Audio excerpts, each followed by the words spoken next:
નમસ્કાર મિત્રો, engineers education ચેનલમાં આપ સર્વેનું હાર્દિક સ્વાગત છે.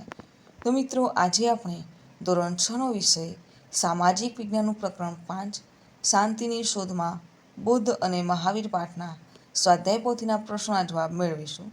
પ્રશ્ન 1. નીચે દરેક પ્રશ્નના ઉત્તર માટે આપેલા વિકલ્પોમાંથી સાચો વિકલ્પ શોધી તેનો ક્રમ અક્ષર પ્રશ્નની સામે આપેલ ખાનામાં લખો. પ્રશ્ન 1. ગૌતમ બુદ્ધે સૌપ્રથમ ઉપદેશ ક્યાં આપ્યો? ઓપ્શન એ બોધિગયામાં, ઓપ્શન બી સારનાથમાં, ઓપ્શન સી કુશીનારામાં, ઓપ્શન ડી કપિલવસ્તુમાં. તો સાચો વિકલ્પ છે ઓપ્શન બી સારનાથમાં. 2. ગૌતમ બુદ્ધ કઈ જગ્યાએ નિર્વાણ પામ્યા હતા?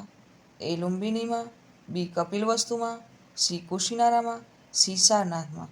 તો સાચો વિકલ્પ છે ઓપ્શન સી કુશીનારામાં. 3. મહાવીર સ્વામીની માતાનું નામ શું હતું? એ ત્રિશલા દેવી, બી માયાદેવી, સી યશોદા, ડી યશોધરા. સાચો વિકલ્પ છે ઓપ્શન એ ત્રિશલા દેવી. 4. મહાવીર સ્વામીનો જન્મ ક્યાં થયો હતો? એ કપિલવસ્તુમાં, બી કુંડગ્રામમાં, સી સારનાથમાં, ડી પાવાપુરીમાં.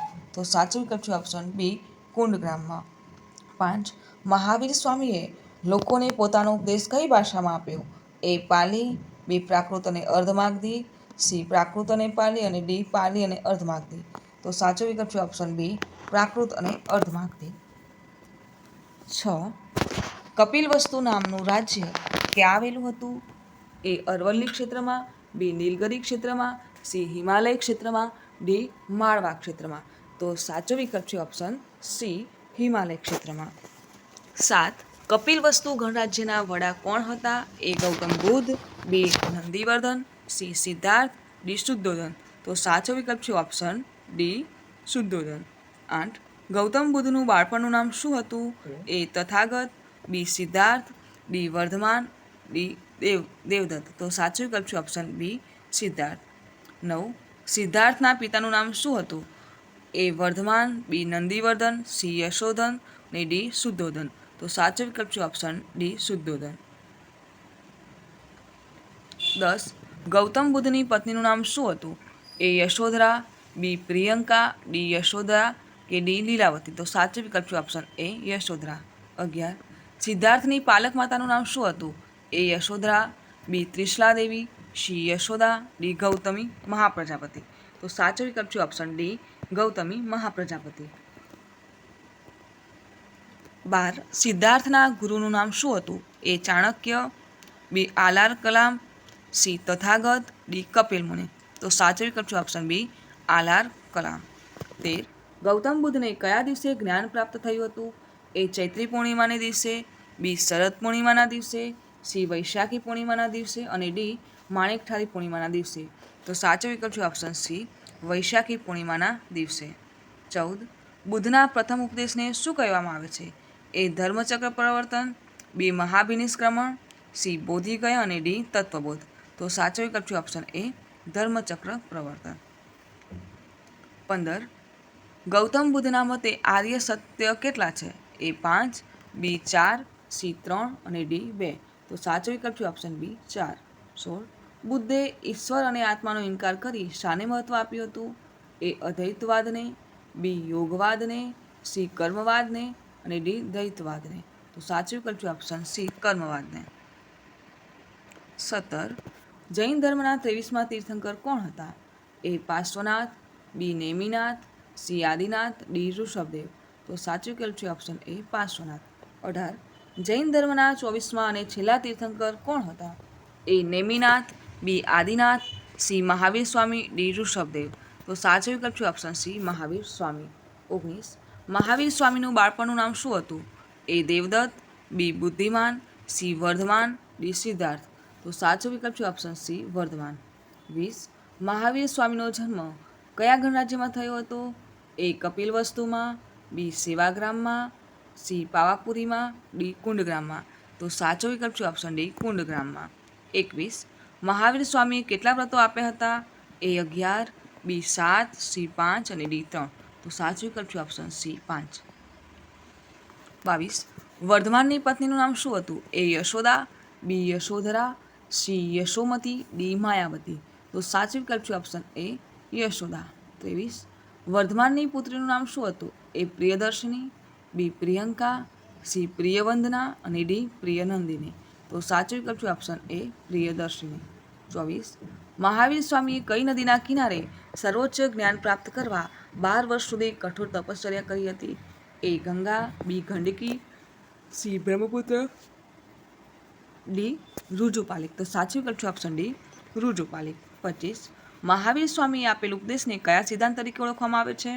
એ સમ્યક દર્શન તરીકે, બી ત્રિરત્નના સિદ્ધાંત તરીકે, સી પંચશીલના સિદ્ધાંત તરીકે અને ડી મહાવ્રતના સિદ્ધાંત તરીકે. તો સાચો વિકલ્પ છે ઓપ્શન બી ત્રિરત્નના સિદ્ધાંત તરીકે. 26. મહાવીર સ્વામીએ પોતાના મન અને ઇન્દ્રિયો પર વિજય પ્રાપ્ત કર્યા હોવાથી તેઓ શું કહેવાયા? એ ઇન્દ્રિયજીત, બી વર્ધમાન, સી જીન અને ડી સ્થિતિપ્રજ્ઞ. તો સાચો વિકલ્પ છે ઓપ્શન સી જીન. 27. મહાવીર સ્વામીના મોટા ભાઈનું નામ શું હતું? એ હર્ષવર્ધન, બી નંદીવર્ધન, સી રાજવર્ધન અને ડી પ્રભાકરવર્ધન. તો સાચો વિકલ્પ છે ઓપ્શન બી નંદીવર્ધન. 28. જૈન ધર્મને જાણવાના મહત્વપૂર્ણ ગ્રંથો કયા છે? એ ઉપવેદો, બી આગમ ગ્રંથો, સી બૌદ્ધ ગ્રંથો અને ડી ઉપનિષદો. તો સાચો વિકલ્પ છે ઓપ્શન બી આગમ ગ્રંથો. પ્રશ્ન 2. યોગ્ય શબ્દો કે અંકો વડે નીચેના વિધાનોની ખાલી જગ્યાઓ પૂરો. 1. ભારતમાં હિમાલય નજીક ખાલી જગ્યાની તરાઈમાં કપિલવસ્તુ નામનું રાજ્ય હતું, તો નેપાળની તરાઈમાં. 2. કપિલવસ્તુના ક્ષત્રિયો ખાલી જગ્યા જાતિના હતા, તો શાક્ય જાતિના. 3. ગૌતમ બુદ્ધનો જન્મ ઈસવીસન પૂર્વે ખાલી જગ્યામાં શુદ્ધોધન અને મહાદેવીના ઘરે થયો હતો, તો ઈસવીસન પૂર્વે 500માં. 5. 4. ગૌતમ બુદ્ધના પુત્રનું નામ ખાલી જગ્યા હતું, તો રાહુલ. 5. ગૌતમ બુદ્ધે ખાલી જગ્યા ખાતે પીપળાના વૃક્ષ નીચે બેસીને સાધના કરી હતી, તો બોધિ ગયા ખાતે. 6. ગૌતમ બુદ્ધે સૌપ્રથમ વખત 5 બ્રાહ્મણ મિત્રોને ખાલી જગ્યા ખાતે ઉપદેશ આપ્યો હતો, તો સારનાથ ખાતે.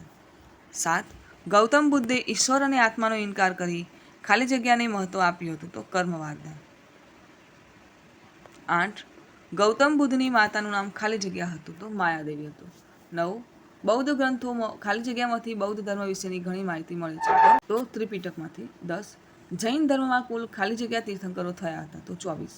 11. પાર્શ્વનાથ ખાલી જગ્યા વર્ષની વયે ગૃહ ત્યાગ કરી સંન્યાસી બન્યા હતા, તો 30 વર્ષની વયે. 12. ગૌતમ બુદ્ધના પિતાનું નામ ખાલી જગ્યા હતું, તો શુદ્ધોધન. 13. ઇન્દ્રિયો પર વિજય પ્રાપ્ત કરવાના પરાક્રમથી વર્ધમાન ખાલી જગ્યા તરીકે જાણીતા થયા, તો મહાવીર તરીકે. 14. મહાવીર સ્વામી માનતા કે ખાલી જગ્યા એ માનવ સમાજનું સૌથી મોટું દૂષણ છે, તો હિંસા. 15.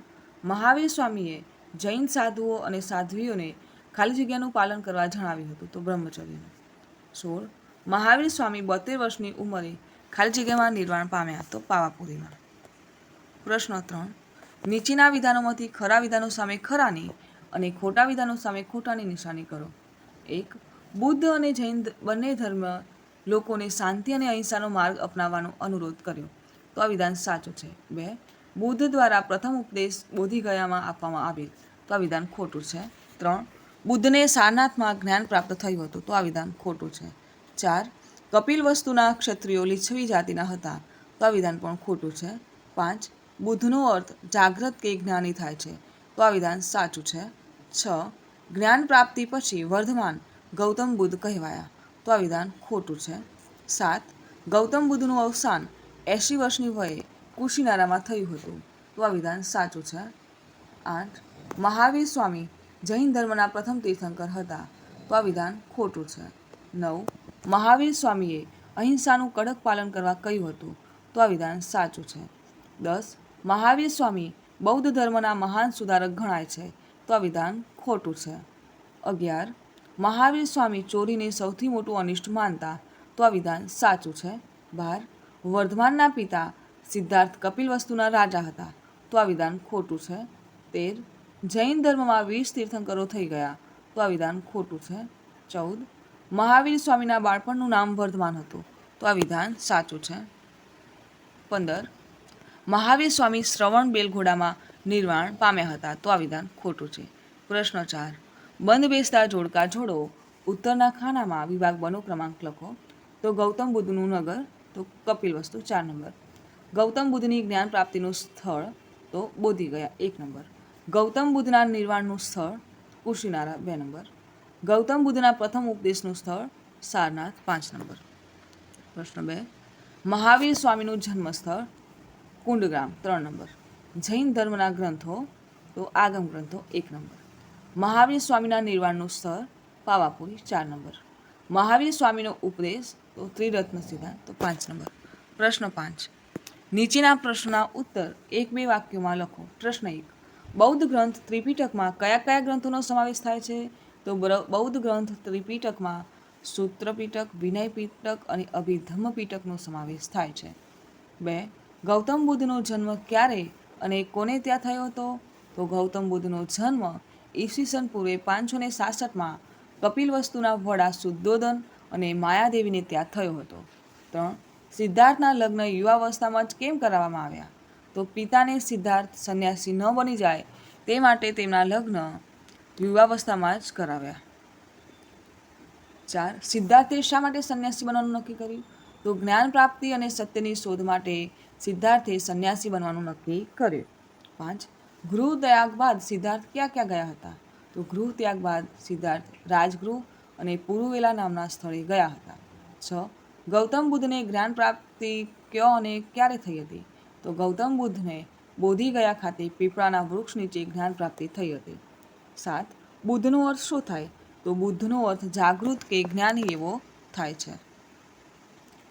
8, જ્ઞાન પ્રાપ્તિ બાદ ગૌતમ બુદ્ધ સૌપ્રથમ ક્યાં ગયા હતા? તો જ્ઞાન પ્રાપ્તિ બાદ ગૌતમ બુદ્ધ સૌપ્રથમ સારનાથ ગયા હતા. 9, ગૌતમ બુદ્ધે સમજાવેલા 4 આર્ય સત્ય કઈ રીતે જાણીતા થયા? તો ગૌતમ બુદ્ધે સમજાવેલા 4 આર્ય સત્ય બૌદ્ધ ધર્મના સિદ્ધાંત તરીકે જાણીતા છે. 10, ગૌતમ બુદ્ધના સમયમાં હિન્દુ ધર્મ કયા કયા વર્ણોમાં વહેંચાયેલો હતો? તો ગૌતમ બુદ્ધના સમયમાં હિન્દુ ધર્મ બ્રાહ્મણ, ક્ષત્રિય, વૈશ્ય અને શૂદ્ર જેવા 4 વર્ણોમાં વહેંચાયેલો હતો. 11, મહાવીર સ્વામીનો જન્મ ક્યાં થયો હતો? તો મહાવીર સ્વામીનો જન્મ વજી સંઘના એક ગણરાજ્યમાં થયો હતો. 12, મહાવીર સ્વામીના માતા પિતાના નામ જણાવો. તો માતાનું નામ ત્રિષ્ટાદેવી અને પિતાનું નામ સિદ્ધાર્થ હતું. 13, મહાવીર સ્વામીનું બાળપણનું નામ શું હતું? તો મહાવીર સ્વામીનું બાળપણનું નામ વર્ધમાન હતું. 14, ગૌતમ બુદ્ધનું બાળપણનું નામ શું હતું? તો ગૌતમ બુદ્ધનું બાળપણનું નામ સિદ્ધાર્થ હતું. 15, વર્ધમાનની પત્નીનું અને પુત્રીનું નામ શું હતું? તો વર્ધમાનની પત્નીનું નામ યશોદા અને પુત્રીનું નામ પ્રિયદર્શની હતું. 16, વર્ધમાન જીન સાથી કહેવાયા? તો વર્ધમાને મન અને ઇન્દ્રિયો પર વિજય મેળવ્યો તેથી તેઓ જીન કહેવાયા. 17, મહાવીર સ્વામીએ કયા 5 વ્રતો આપ્યા હતા? તો મહાવીર સ્વામી અહિંસા, સત્ય, અસ્તેય, અપરિગ્રહ અને બ્રહ્મચર્ય એમ 5 વ્રતો આપ્યા હતા. 18, ગૌતમ બુદ્ધ અને મહાવીર સ્વામીએ કઈ ભાષામાં ઉપદેશ આપ્યો? તો ગૌતમ બુદ્ધ અને મહાવીર સ્વામીએ લોક ભાષા, પ્રાકૃત અને અર્ધમાગધીમાં ઉપદેશ આપ્યો. 19, ગૌતમ બુદ્ધ અને મહાવીર સ્વામીના ઉપદેશની લોકો પર શી અસર થઈ? તો ગૌતમ બુદ્ધ અને મહાવીર સ્વામીના ઉપદેશની લોકોને નવા વિચારો મળ્યા, લોકોએ ધાર્મિક ક્રિયાકાંડો અને પશુ બલિનો ત્યાગ કર્યો. પ્રશ્ન 6, નીચેના પ્રશ્નના ઉત્તર ટૂંકમાં લખો. 1, ગૌતમ બુદ્ધના મતે 4 આર્ય સત્ય કયા છે? તો સંસાર દુઃખમય છે, દુઃખનું કારણ છે, દુઃખનો નાશ તૃષ્ણાનો ત્યાગ છે, અંધકાર માર્ગથી તૃષ્ણાનો ત્યાગ થાય છે. અષ્ટાંગ માર્ગથી તૃષ્ણાનો ત્યાગ થાય છે. પ્રશ્ન 2, જૈન ધર્મે કયા 5 મહાવ્રતો આપ્યા? તો જૈન ધર્મે અહિંસા, સત્ય, બ્રહ્મચર્ય, અસ્તેય અને અપરિગ્રહ એમ 5 મહાવ્રતો આપ્યા. 3, ગૌતમ બુદ્ધના સમયમાં સમાજમાં કયા અનિષ્ટો જોવા મળતા? તો સમાજમાં પશુઓની હિંસા કરવામાં આવતી. હિન્દુ ધર્મ 4 વર્ણોમાં વહેંચાયેલો હતો તેથી ઊંચ નીચના ભેદભાવો હતા. પ્રશ્ન 7, નીચેના પ્રશ્નના ઉત્તર લખો. પ્રશ્ન 1, ગૌતમ બુદ્ધ અને મહાવીર સ્વામીના ઉપદેશમાં શી સમાનતા હતી? તો બંને સંસારને દુઃખ અને ભયથી ભરેલો માન્યો છે. તેઓ ઈશ્વરનો ઇનકાર કરે છે અને કર્મવાદને માને છે. તેમણે દરેક પ્રાણીઓ પર દયા રાખવાની વાત કરી. બંનેએ અનુરોધ કર્યો કે સૌને સમાન ગણવા અને ઊંચ નીચના ભેદ ન રાખવા. પ્રશ્ન 2, ગૌતમ બુદ્ધનો મુખ્ય ઉપદેશ શું હતો? તો આત્માના કલ્યાણમાં આસક્ત રહેવાને બદલે સદવિચારયુક્ત જીવન જીવવું જોઈએ. તમામ પ્રાણીઓ પ્રત્યે પ્રેમ રાખવો. મનુષ્ય પોતાના કર્મથી મહાન બને છે, નહીં કે ઉચ્ચ કુળમાં જન્મ લેવાથી. પ્રાણી માત્ર પર દયા રાખવી આ ગૌતમ બુદ્ધનો મુખ્ય ઉપદેશ હતો. 3, મહાવીર સ્વામીનો મુખ્ય ઉપદેશ શું હતો? તો મહાવીર સ્વામીએ 5 વ્રતોનો ઉપદેશ આપ્યો હતો. કોઈ પણ પ્રકારની હિંસા ન કરવી, પ્રાણી માત્રની રક્ષા કરવી, હંમેશા સત્યનું પાલન કરવું, ક્રોધનો ત્યાગ કરવો, ચોરી ન કરવી, જરૂરિયાત વગર વધારાની વસ્તુનો સંગ્રહ ન કરવો. પ્રશ્ન 4. રાજકુમારમાંથી સિદ્ધાર્થ ગૌતમ બુદ્ધ કેવી રીતે બન્યા? તો ગૃહત્યાગ પછી સિદ્ધાર્થ રાજગૃહ અને પુરુવેલા ગયા અને 5 બ્રાહ્મણો સાથે તપશ્ચર્યા કરી. તેમણે અન્નજળનો ત્યાગ કરી શરીરને કષ્ટ ન આપવાનો વિચાર, જાતે એકલાએ જ તપ કરવાનું વિચાર્યું. બોધિગયા ખાતે પીપળાના વૃક્ષ નીચે બેસી સાધના કરી અને સત્યનું જ્ઞાન મેળવ્યું અને પાછળથી તેઓ બુદ્ધ કહેવાયા. તો મિત્રો, જો આપને મારો આ વિડીયો ગમ્યો હોય તો વિડીયોને લાઇક કરો, શેર કરો અને મારી ચેનલ એન્જિનિયર્સ એજ્યુકેશનમાં જો આપ નવા હો તો મારી ચેનલને સબસ્ક્રાઈબ કરો અને જોતા રહો એન્જિનિયર્સ એજ્યુકેશન ચેનલના નવા વિડીયો. મારો વિડીયો સંપૂર્ણ જોવા બદલ આપ સર્વેનો આભાર.